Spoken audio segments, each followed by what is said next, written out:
नमस्कार, मी त्रिशाला. कोकणी थाट या आपल्या यूट्यूब चॅनलमध्ये तुम्हा सर्वांचं मनपूर्वक स्वागत. आज आहे नवरात्रीचा 6वा दिवस.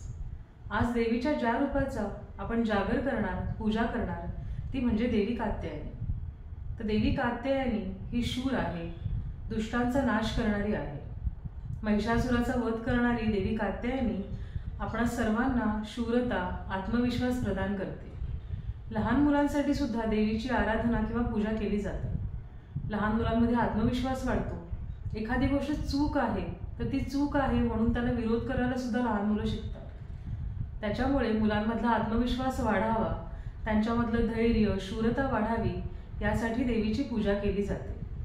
तर अशा प्रकारे आपल्याला शूरता, धैर्य प्रदान करणाऱ्या देवी कात्यायनीला माझा मनोभावे नमस्कार. तर आजचा दिवस आहे 6वा आणि आजचा रंग आहे राखाडी.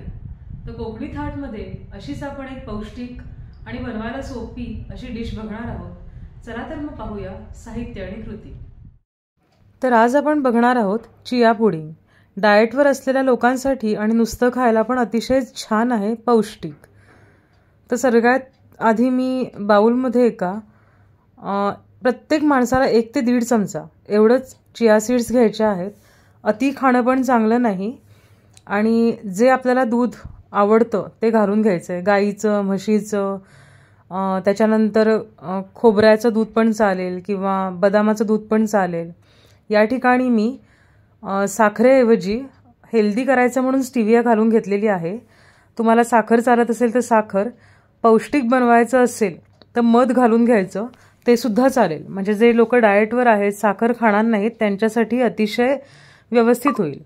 हे सर्व आपण एकजीव करून घ्यायचं आहे. याच्यामध्ये रोल्ड ओट्स असतात, ते सुद्धा घालून चालतात. जे रोल्ड ओट्स असतात ते डायरेक्ट भिजवायला घातले तरी चालतील. रेग्युलर ओट्स याच्यासाठी वापरू शकत नाही आपण, ते भाजून वगैरे घ्यावे लागतात. तर आज आपण मँगो चिया पुडिंग बघतोय, त्याच्यामुळे मी याच्यामध्ये वेलची पावडर घालून घेणार आहे. तर दालचिनीची पावडर सुद्धा चालते, चवीला अतिशय उत्कृष्ट लागतं. हे फ्रीजमध्ये ओव्हरनाईट भिजवत ठेवायचं आहे. आता भिजून झाल्यानंतर तुम्ही बघू शकता फुलून आलेले आहेत चिया सीड्स जे आहेत त्या. तर आज याचे मी 2 व्हर्जन्स तुम्हाला दाखवणार आहे. एक अति पौष्टिक जे डाएटसाठी खातात ते, आणि एक रेग्युलर म्हणजे आपण असंच म्हणून खाऊ शकतो. तर त्यासाठी आईस्क्रीम पण मी घेतला आहे. इथे व्हॅनिला आईस्क्रीम घेतला आहे. तुम्हाला मँगो आईस्क्रीम किंवा ज्या फ्लेवरचं बनवणार आहे ते घेतलं तरीसुद्धा चालेल. ह्याच्यामध्ये फ्रूटसुद्धा सिझनल वापरायचं आहे. पण मी आज मँगो पुडिंग करते म्हणजे कोकणातली आहोत आम्ही, आणि आंबे मी असे तुकडे करून म्हणजे फोडी करून फ्रीजरमध्ये झिपलॉक बॅगमध्ये असे ठेवून देते. अगदी वर्षभरसुद्धा नीट राहतात, वाससुद्धा बदलत नाही त्याचा, इतके सुंदर राहतात. तुम्ही बघू शकता मी जशा फोडी करून ठेवलेल्या तशाच राहिल्या आहेत. अगदी रंगसुद्धा त्यांचा अगदी व्यवस्थित राहिलेला आहे. तर हा मी वापरणार आहे. तर सगळ्यात पहिलं हेल्दियर व्हर्जन करूया. तर त्यासाठी एका बाउलमध्ये 2 ते 3 चमचे भिजवलेल्या चिया सीड्स आपण घ्यायच्या आहेत. तर हे स्नॅक म्हणून खातात. जेव्हा आपण वेट लॉस जर्नीला असतो तेव्हा सकाळी 11 वाजता जेव्हा क्रेविंग्ज होतात किंवा संध्याकाळी 4ला भूक लागते त्यावेळेस आपण हे खाऊ शकतो. जेवण म्हणून खायचं नाही आहे हे. आणि याच्यामध्ये थोडासा क्रंच यावा म्हणून मी या मिक्स सीड्स आहेत त्या घालून घेते. याच्यामध्ये सूर्यफुलाच्या बिया आहेत, भोपळ्याच्या बिया आहेत, आळशी आहे, त्याच्यानंतर तीळसुद्धा आहेत. सगळं भाजून घेतलेलं आहे व्यवस्थित, ते घालून घेतलेलं आहे. आणि आंब्याची एक फोड घालून घेणार आहे. तर शक्यतो डाएटमध्ये आंबा नाही चालत, मग तुम्ही त्याऐवजी जे सीझनल फ्रूट आहे, दुधाबरोबर चालतं असं फ्रूट घालून घ्यायचं आहे. आणि आता नेक्स्ट व्हर्जन ज्याच्यामध्ये मी आईस्क्रीम वापरणार आहे. तर हा बेस म्हणून मी आईस्क्रीम वापरते ह्याचा.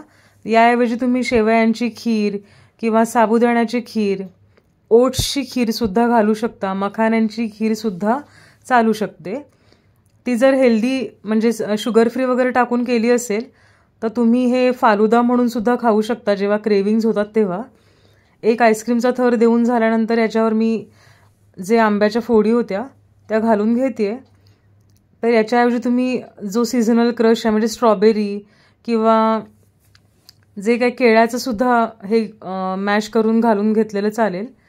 याच्यावरती मी ज्या भिजवलेल्या चिया सीड्स होत्या त्या घालून घेते आहे. डाएटवर असताना खूप वेळेला असं काही ना काहीतरी नवनवीन खावंसं वाटतं. त्यावेळेस असे हेल्दी ऑप्शन्स खूप छान वाटतात. चवीला पण होतं, पोटभरणीच पण होतं आणि पौष्टिक पण. वरती 2 फोडी ठेवल्यात आंब्याच्या, दिसायला पण छान दिसतं म्हणून, आणि खायलासुद्धा अप्रतिम. याच्यामध्ये तुम्हाला हवं तर काजू, बदाम जे काही ड्रायफ्रुट्स घालायचे ते घालू शकता, खजुराचे काप घालू शकता. तर अशा प्रकारे हेल्दी, पौष्टिक, पोटभरणीचा नाश्ता म्हटला तरी चालेल असं हे हेल्दी चिया पुडिंग तयार आहे. या पद्धतीने तुम्ही नक्की करून पहा. आणि रेसिपी आवडली असेल तर आपल्या कोकणी थाट या यूट्यूब चॅनलला नक्की लाईक आणि सबस्क्राईब करा. धन्यवाद.